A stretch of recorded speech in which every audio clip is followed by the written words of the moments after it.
اب dollar, euro, pound نہیں چلے گا، سونے کی کرنسی۔ اب سونے کی کرنسی، کاغذی نوٹوں کی چھٹی، اب ڈالر، یورو، پاؤنڈ نہیں چلے گا۔ ایران، ملائیشیا، ترکی اور قطر کا ڈالر کی جگہ سونے کی کرنسی رائج کرنے پر غور۔ ملائیشیا میں اسلامی ممالک کے اجلاس میں ایران، ملائیشیا، ترکی اور قطر کے رہنماؤں نے ڈالر کی جگہ سونے کی کرنسی رائج کرنے پر غور شروع کر دیا ہے۔ ملائیشیا میں جاری مسلم ممالک کے اجلاس میں عالمی قوتوں کی جانب سے معاشی پابندیوں کا مقابلہ کرنے کے لیے ایک دوسرے کے ساتھ تجارت کے لیے سونے کو بطور کرنسی استعمال کرنے کی تجویز پر غور کیا جا رہا ہے۔ اطلاعات کے مطابق وزیر اعظم مہاتیر محمد نے انکشاف کیا ہے کہ ملائیشیا میں 50 سے زائد مسلم ممالک کے اجلاس میں ملائیشیا، ترکی، قطر اور ایران ایک دوسرے سے تجارت ڈالر، پاؤنڈ یا یورو کے بجائے سونے یا درہم میں کرنے پر غور کر رہے ہیں۔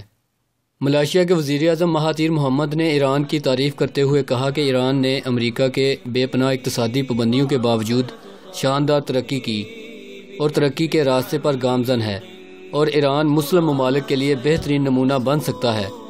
مہاتیر محمد نے کہا کہ ہم ڈالر کے بجائے اشیاء کا تبادلہ بھی کر سکتے ہیں۔ ان کاموں سے امید کی جا سکتی ہے کہ آئندہ مسلم امہ کا مستقبل روشن ہوگا، کیونکہ مسلم ممالک امریکہ سے قرضہ لینے کے بعد ان کی پابندیوں کا سامنا بھی کرتے ہیں۔ اس سمٹ میں پاکستان کی غیر موجودگی پر بات کرتے ہوئے ترکی کے صدر رجب طیب اردگان کا کہنا تھا کہ بدقسمتی سے ہم نے دیکھا کہ سعودی عرب پاکستان پر دباؤ ڈالتا ہے۔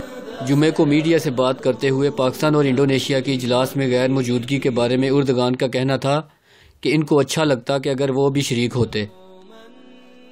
ان ممالک کی غیر حاضری کے تناظر میں سعودی عرب اور متحدہ عرب امارات کے کردار پر بات کرتے ہوئے صدر طیب اردگان نے کہا کہ یہ ان ممالک کی عادت ہے کہ یہ دوسرے ممالک پر بعض اقدامات کرنے یا نہ کرنے کے لیے دباؤ ڈالتے ہیں۔ ان کا کہنا تھا کہ سعودی عرب میں 40 لاکھ پاکستانی کام کر رہے ہیں، وہ پاکستانیوں کو واپس بھیجنے کی دھمکی دے رہے ہیں کہ ان کی بجائے بنگلہ دیشی لوگوں کو پھر سے نوکریاں دے دیں گے۔ ان کا مزید کہنا تھا کہ معاشی مشکلات کی وجہ سے پاکستان کو ایسی دھمکیاں ماننی پڑتی ہیں۔ انہوں نے یہ تاثر بھی دیا کہ انڈونیشیا کو بھی اسی قسم کے دباؤ کا سامنا ہے۔